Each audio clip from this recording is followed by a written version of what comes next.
I think the biggest thing that I've really sort of established, I guess, over the last 18 months is respite replacement care. And I'm sure you ask any carer, they would probably say the same, that gives them a bit of a break away from that caring responsibility. Whilst there is some services in place, I don't think there's enough of it to allow that carer to have that time out. There's a lot of carers out there, they don't know that they're carers. We call them hidden carers. And it's a shame because there is some help and support there. That's if they want it. They might feel at this stage they don't want it or don't need it, but then something changes tomorrow. So trying to raise awareness, it's a hard slog for a small project, and this is why we have to work in partnership with others to try and raise it completely around the county. A nurse at the local surgery, she went to some sort of seminar or some conference.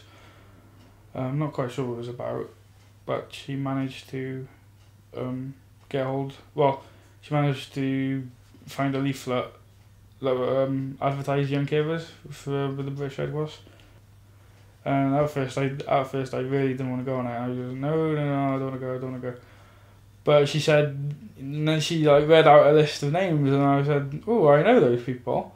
She said, yeah, they're in my year in school, or a year below me, or a year above me, and she said, and all those people are on the group as well. I was like, oh, cool, I've got some friends in the group, so I that's the only reason why I went to begin with.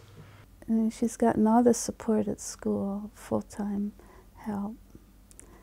And she also has a respite care worker that comes and takes her away for the night or things, takes her off to various activities. So that gives me a break, which is really good.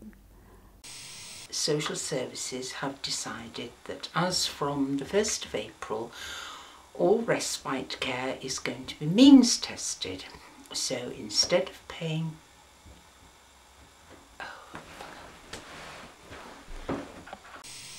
Sorry, I had to break off. John came upstairs and he was looking for me, wondering when he had to come and collect me.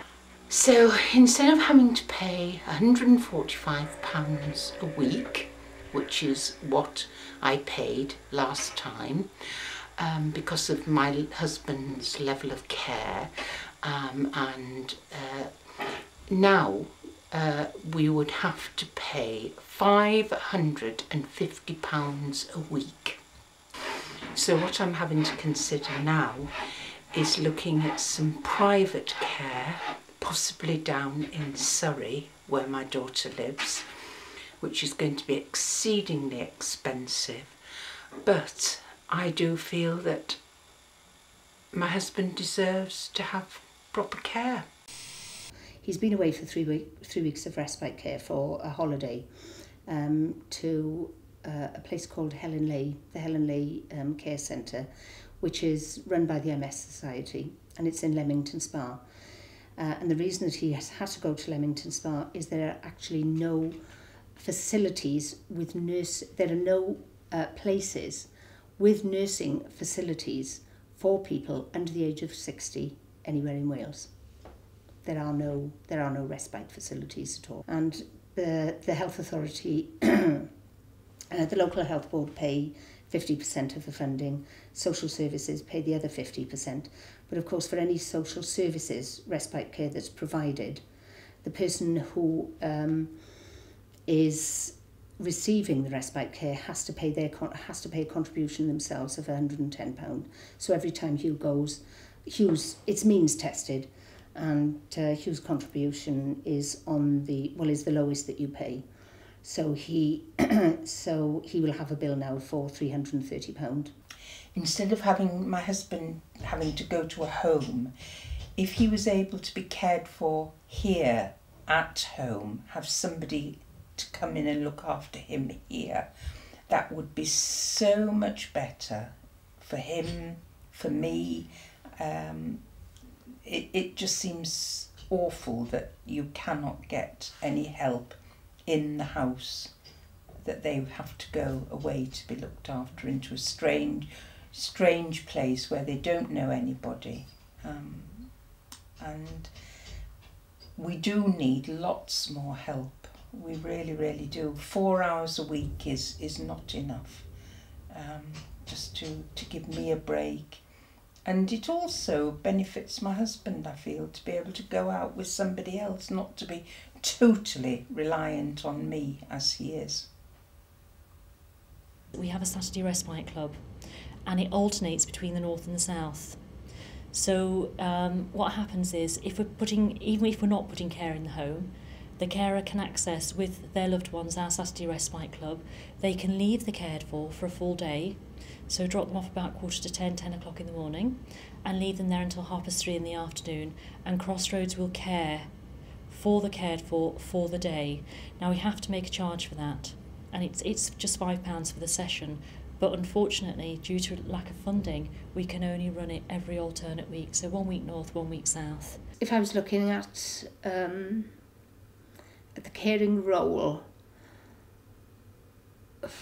or the costs, should we put it as the cost of the caring role, one of the major things that I've talked about, and that is, I don't think anybody appreciates, if you are in a situation where there are variables, where there is deterioration or where there are elements of crisis, I don't think anyone can imagine the amount of time it takes, the amount of time, the amount of energy that it takes to actually fight for what you think that person deserves.